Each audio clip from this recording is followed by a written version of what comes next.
Hello friends, कसे आहात सगळे? मजेत ना? नमस्कार, मी सीमा. पुन्हा एकदा आपल्या यूट्यूब चॅनलमध्ये मी तुमचं स्वागत करते. या व्हिडिओच्या सुरुवातीलाच मी तुम्हाला एक सांगू इच्छिते. ह्यापूर्वी आपल्या यूट्यूब चॅनलचं नाव होतं रे ऑफ होप विथ सीमा, पण काही कारणामुळे आपल्या या यूट्यूब चॅनलचं नाव बदलून दीपस्तंभ माइंडसेट असं ठेवण्यात आलेलं आहे. तर या चॅनलला तुम्ही असाच भरभरून प्रतिसाद देत राहाल अशी अपेक्षा करून आजच्या विषयाची सुरुवात करूया. आजचा विषय फ्रेंड्स अगदी महत्त्वाचा आहे. हा विषय जर तुम्ही काळजीपूर्वक ऐकलात तर तुम्ही तुमच्या आयुष्यातल्या प्रत्येक टप्प्यामध्ये, मग ती हेल्थ असू दे, वेल्थ असू दे, रिलेशनशिप असू दे, करिअर असू दे, त्या टप्प्यामध्ये खूप उंची गाठाल आणि खूप समाधान आणि स्वास्थ्य गाठाल याची मला खात्री वाटते. त्यामुळे निश्चितपणे आजचा विषय तुम्ही काळजीपूर्वक ऐकावा.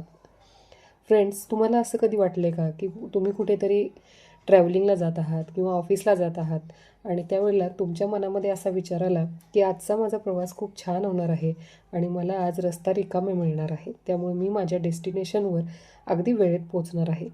आणि अगदी खरंच तुम्हाला तुमचा रस्ता रिकामा भेटला आहे. किंवा तुम्ही असा कधी विचार केला आहे का की मी आजचं जे काही कार्य करते आहे, जे काही शुभ कार्य करते आहे, किंवा मी जे ऑफिसमध्ये आज काही करणार आहे ते सगळं माझं व्यवस्थित छान आणि शांततेत होणार आहे आणि अगदी खरंच त्याप्रमाणेच ती कामं अगदी छान सुरळीतपणे पार पडली आहेत. किंवा असं तुम्हाला कधी जाणवले का की तुमच्या फार जवळच्या व्यक्तीची तुम्हाला खूप आठवण येते आणि त्याच व्यक्तीचा काही वेळात मेसेज येतो किंवा कॉल येतो किंवा ती व्यक्ती खरोखर तुम्हाला भेटायला येते. काय आहे हे सगळं? फ्रेंड्स, हे सगळं आहे लॉ ऑफ अट्रॅक्शनमुळे. नमस्कार. आज आपण बोलणार आहोत लॉ ऑफ अट्रॅक्शन म्हणजे आकर्षणाचा सिद्धांत या विषयावर. तुम्ही म्हणाल, म्हणजे काय? तुम्ही काय विचार करता, काय अनुभवता आणि कशावर विश्वास ठेवता तेच तुमच्या आयुष्यामध्ये आकर्षित होतं मित्रांनो. आजची ही 5 मिनिटाची जर्नी तुमचा माइंडसेट निश्चितपणे बदलून टाकेल याची मला खात्री आहे. तर फ्रेंड्स, लॉ ऑफ अट्रॅक्शन म्हणजे काय? लॉ ऑफ अट्रॅक्शन म्हणजे तुमचे विचार तुमची वास्तविकता तयार करतात. तुम्ही जसा विचार करता तसे तुमचे आयुष्य घडत असते. हो, अगदी खरं आहे हे.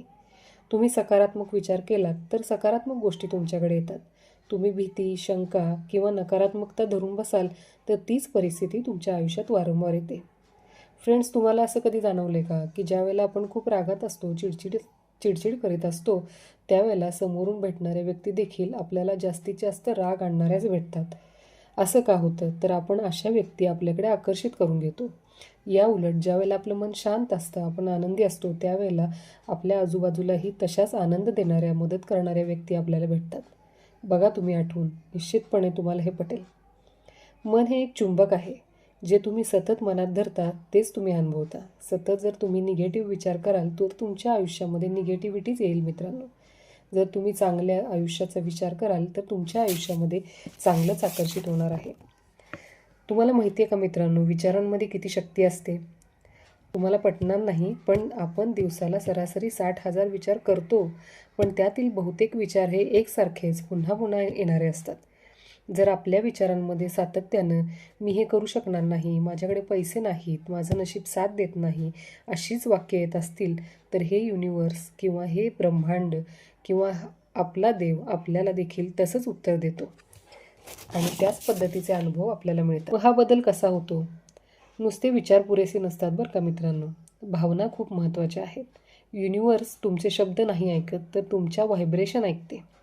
तुमच्या भावना जितक्या उच्च असतील, म्हणजेच आनंद, कृतज्ञता, प्रेम, शांतता, तितक्याच वेगाने तुम्हाला चांगल्या गोष्टी आकर्षित होतात. म्हणूनच सकाळी 2 मिनटं फक्त कृतज्ञता व्यक्त करा. थँक्यू युनिवर्स इतकं जरी म्हटलं तरी व्हायब्रेशन बदलतात. निगेटिव्हमधून पॉझिटिव्ह व्हायब्रेशनमध्ये आपण जातो. यासाठीच ग्रॅटिट्यूड जर्नलिंग फार महत्त्वाचं आहे मित्रांनो. मी यापूर्वीच्या व्हिडिओमध्ये देखील आपल्याला ग्रॅटिट्यूड जर्नलिंगबाबत माहिती दिली आहे आणि ग्रॅटिट्यूड जर्नलिंगबाबतचा एक शॉर्ट व्हिडिओ 2 दिवसांमध्ये तुम्हाला निश्चितपणे ऐकायला मिळेल आणि त्याप्रमाणे तुम्ही जर कृती कराल तर तुमच्या व्हायब्रेशन बदलायला निश्चितपणे वाव आहे. फ्रेंड्स, तुम्ही म्हणाल मग हे लॉ ऑफ अट्रॅक्शन काम करण्यासाठी काय केलं पाहिजे? तर लॉ ऑफ अट्रॅक्शन काम करण्यासाठी 3 गोष्टी आवश्यक आहेत. एक म्हणजे क्लॅरिटी, दुसरं म्हणजे बिलीफ आणि तिसरं म्हणजे ॲक्शन आणि चौथं म्हणजे ॲक्सेप्टन्स. क्लॅरिटी म्हणजे काय? तर तुम्हाला स्पष्ट माहिती हवं आहे की तुम्हाला काय हवं आहे आयुष्यामध्ये. मला पैसे हवेत असं नाही म्हणून चालणार. मला पैसे हवे आहेत एवढं नुसतं म्हणून चालणार नाही मित्रांनो. तर त्याबद्दल क्लॅरिटी हवी आपल्याला, की आपल्याला महिन्याला निश्चितपणे किती पैसे हवेत. उदाहरणार्थ तुम्ही म्हणू शकता, मला महिन्याला 50,000 रुपये अगदी विनासायास मिळावेत.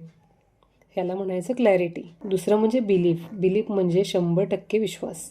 बिलीफ, आपण ज्यावेळेला एखाद्या गोष्टीवर 100% विश्वास ठेवतो त्यावेळेला ती गोष्ट सत्यात उतरते. युनिवर्स कदाचित किंवा आपण असं कसं होईल या शंकेवर काम करत नाही. तुमच्या आयुष्यामध्ये तुम्हाला काय हवं आहे याबद्दल जर क्लॅरिटी असेल, पण तुम्ही जर त्यावर विश्वास ठेवत नसाल की ती गोष्ट घडेल, तर ती गोष्ट कशी बरं घडेल. तुम्ही जर सकाळी उठल्यानंतर जर म्हणाल की मला आयुष्यामध्ये महिन्याला 50,000 रुपये उत्पन्न मिळाले पाहिजे, पण तुम्ही जर दिवसभर त्याच्यावर विश्वास न ठेवता असे कसे मिळतील, कुठून मिळतील, असे जर निगेटिव्ह प्रश्न विचारत राहिलात तर ती गोष्ट कधीही खरी होणार नाही मित्रांनो. तर त्यामुळे आपल्याला जी गोष्ट हवी आहे ती आपल्याला मिळणारच आहे या गोष्टीवर 100% विश्वास ठेवता आला पाहिजे. तिसरी गोष्ट म्हणजे ॲक्शन. फक्त विचार करून विश्वास ठेवून ती गोष्ट होईल का? निश्चितपणे होणार नाही. त्यासाठी आवश्यक असणारी ॲक्शन तुम्ही केले पाहिजेत. तर ह्यासाठी ॲक्शन करायची म्हणजे काय, तर तुम्हाला ज्यावेळेला तुम्ही तुमची फ्रिक्वेन्सी सेट कराल, ग्रॅटिट्यूड जर्नलिंग कराल, त्यावेळेला तुम्ही अगदी योग्य फ्रिक्वेन्सीमध्ये याल आणि त्यावेळेला तुम्हाला समोरून तुम्हाला जी गोष्ट हवी आहे, तुम्हाला जी गोष्टीची क्लॅरिटी आहे, त्या गोष्टीसाठी आवश्यक असणाऱ्या संधी समोरून चालून येतात. आलेली संधी ओळखणं व त्या संधीचं सोनं करण्याची जबाबदारी मात्र तुमची आहे बरं का मित्रांनो. तसंच ॲक्सेप्टन्स म्हणजे स्वीकृती. कधीकधी तुम्ही मागितलेल्या गोष्टी वेगळ्या मार्गाने मिळतात, त्या स्वीकारायला शिकणं. म्हणजे तुम्ही म्हणाल की मला महिन्याला 50,000 रुपये ह्या नोकरीमधून मिळावेत, परंतु कदाचित तुम्हाला महिन्याला 50,000 रुपये कुठल्यातरी वेगळ्या नोकरीमधून मिळतील किंवा कुठल्यातरी वेगळ्या मार्गाने, चांगल्या मार्गाने मिळतील. तर ते स्वीकारायची जबाबदारी तुमची आहे, ते स्वीकारायचं मनाचं मोठेपणा तुमचा आहे मित्रांनो. पण ती गोष्ट तुम्हाला मिळणार हे मात्र निश्चित. तर लॉ ऑफ ॲट्रॅक्शनचे टेक्निक्स काय आहेत? अगदी छोट्या छोट्या टेक्निक्स आहेत.